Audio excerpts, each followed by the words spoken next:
অরিজিৎ বাবুদের নানান প্রশ্ন আছে, তার মধ্যে শুরুতেই ওরা তো নিজেরাই বলেছে ইসিআই এর মুখপাত্র ওরা নয়, বরং ইসিআই ওদের মুখপাত্র হয়ে কাজ করছে, এটা বারবার আমরা বলার চেষ্টা করেছি।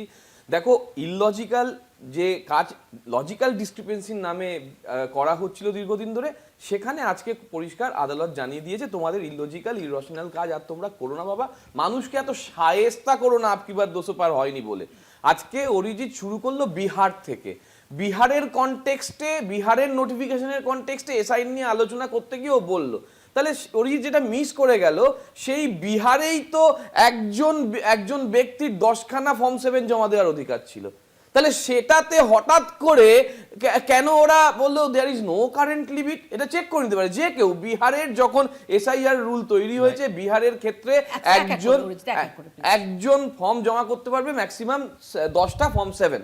তাহলে হঠাৎ করে এক্ষেত্রে কেন এটা পাল্টে গেল? আমরা আমাদের টুইটারে সেই কথা বলেছি যে ওরা বেন্ড তো শুধু মানে কিভাবে যে হলো তা জানি না, কিন্তু ওরা পুরোপুরি বিজেপির হাতকে শক্ত করতে ইলেকশন কমিশন বোধহয় নেমে পড়েছে।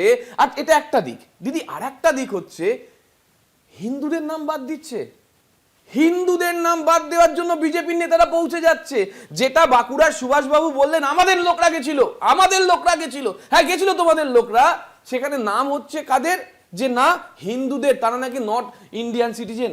সেখানে লেখা আছে নট ইন্ডিয়ান সিটিজেন। তার মানে বিজেপি হিন্দুদের নিজেদের খাত্রেমে রাখছে, হিন্দুদের প্রোটেকশনের নামে হিন্দুদেরকে সব থেকে বেশি বিপদে ফেলছে বিজেপি।